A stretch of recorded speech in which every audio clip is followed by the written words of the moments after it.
America, this is your heritage. Separation of church and state is a phrase that we've had in American history for 400 years. But in the last 50 years, the court has interpreted it in such a way that it now causes the First Amendment to violate itself, amazingly. We have two clauses to the First Amendment. One guarantees the free exercise of religion so that we can freely express our religious faith.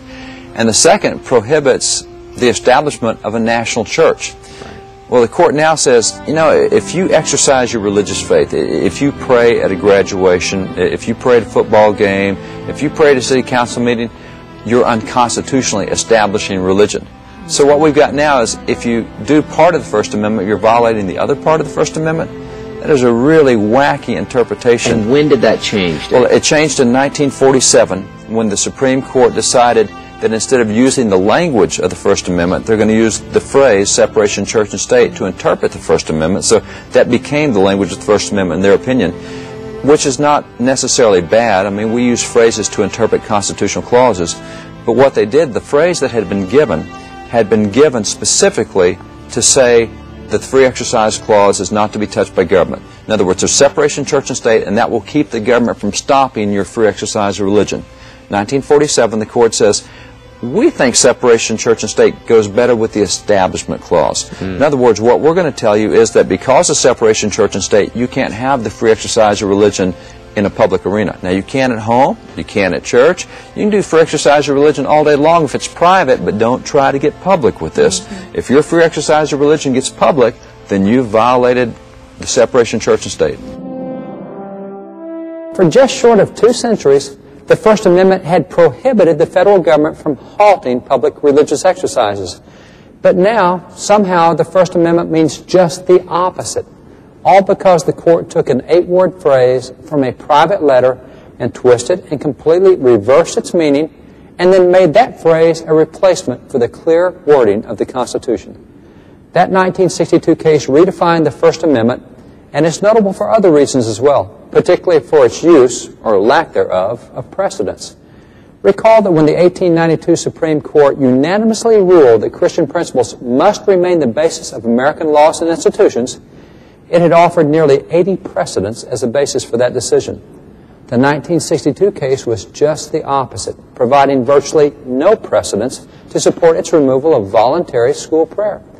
The justices on the court were simply ready to move America in a new direction. So in essence, they simply announced, we'll not have voluntary prayer in schools anymore. We now think that that violates the Constitution.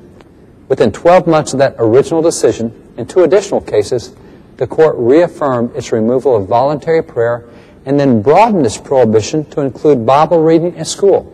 This was an even more radical reversal than the removal of voluntary prayer.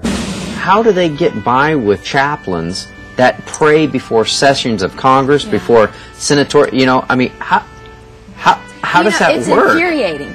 What happens is the very guys who wrote the Constitution, followed by the guys who wrote the First Amendment, are the guys who said, oh, we need to pay for religion. Religious expression is so important. Free exercise of religion is so important. We're going to put federal funds into making sure it occurs. So here they are saying, we're going to fund a House and a Senate chaplain. And by the way, those House and Senate chaplains were funded not to open every session of Congress with prayer. That was only half their duties. The descriptions of chaplains at that point had dual duties. One is they opened the House and the Senate with prayer on a daily basis, which they still do today.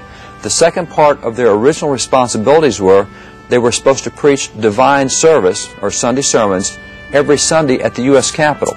So what we did was we hired chaplains to preach at the Capitol of the United States. We're preaching at the Capitol. What about separation of church and state? Exactly. Separation of church and state is to guarantee that you can have those public religious expressions. The U.S. Congress, same guys who wrote the Constitution and First Amendment, put money into paying chaplains not only to pray for them when they open, but also to preach sermons to them every Sunday in government buildings. Now, that's original intent. That's what was designed. That tells you what separation of church and state meant. And by the way, the American that's credited with giving us that phrase, separation of church and state, in the constitutional era is President Thomas Jefferson. So President Thomas Jefferson, responding to a letter that he had received from a group of Baptists saying, we're concerned that the government might stop our religious activities, he said, no, it's not going to happen. Separation of church and state, they're not going to stop your activities. He wrote that letter on Friday, January the 1st, 1802. That's where you find his separation of church and state phrase. Now, and by the way, that original letter is in the possession of the U.S. government. It's at the Library of Congress. And Jefferson, when he wrote that letter, there's a lengthy section where he took that little quill pen, all that ink, he wiped out a whole bunch of lines, just completely scribbled through them so you couldn't read what was there. So what's wiped out and what's replaced with that simple little phrase reasserts what he was saying. So Jefferson wrote that letter on Friday, January the 1st, 1802. On Sunday, January the 3rd, 1802, Thomas Jefferson went to the U.S. Capitol, to church at the U.S. Capitol, to hear his friend, the Reverend John Leland, preach the service at the U.S. Capitol. So what you got is on Friday, he writes separation church and state, and on Sunday, he's in church at the U.S. Capitol? Doesn't he understand his letter? Yes, he understands it. His letter says the government's not going to stop religious activities. So this thing about paid chaplains, we've had that since the very beginning, and that was part of the proof that separation church and state was to keep the government from stopping those activities. In modern politics, the term separation of church and state is most commonly used to ban acts of faith in the public arena. But a closer look into history reveals the intentions of this phrase to be just the opposite. How then has our history been redefined and rewritten?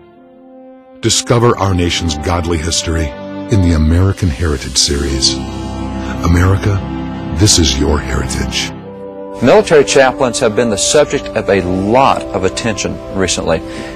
There have been a number of instances. I speak at a lot of military bases all over the world, and I have had for years chaplains coming up to me and saying, you know, we are now required to write our prayers out before we pray them. We have to turn them in advance, and we have to let the JAG attorneys go over them and edit our prayers before we pray them. Oh, no. We're going, whoa, time out. That is certainly not the business of government, to get into what you're praying and what you're saying. But this has been going on for years. It's been an issue in Congress, a lot of legislation trying to solve this issue. We actually have had chaplains who have been disciplined and demoted for using the wrong words when they prayed their prayers. Now, we have all sorts of faiths in the military chaplain corps. And we got Muslims, we got Buddhists, we have Wiccans, we have Christians, we have Jews. It's not the business of government to tell any one of them how to pray. Right. I may disagree with some of their prayers. That's fine. It's not my business to tell you how to pray, and it's sure not the government's business. But this has become a real issue in the military, and it's been a real object, and we have a lot of guys in Congress who not only are military, but they're very committed to religious liberties, and they understand original intent. And these are the guys that have been out there fighting and whacking away and pushing back the bureaucrats, pushing back the ACLUs, pushing back the seculars, saying, look, you don't have a right to tell us what to say when we pray, and you don't even have a right to tell us if we can or can't pray. Right. And that's an issue. But see, under the new separation church and state as opposed to the original, the new has given them all the club they need to go in and beat up people. Matter of fact, we have cases that have gone to the U.S. Supreme Court over the Lutheran Church and the Catholic Church and whether they can be pro-life. They're saying that's a violation of separation of church and state. It's not a violation of separation of church and state for a church to take a position that the Bible takes a position on. But people say, yeah, but when you talk about the Bible being pro-life, that's a political position. You violated separation of church and state. Well, even if that were true, there's a free speech clause of the Constitution. Right. So what's happened is the separation of church and state phrase has trumped the free speech phrase. So if you exercise free speech as a religious individual in a public setting, if I were at school and exercised my free speech and said something religious, let's say your free speech doesn't count because separation of church and state.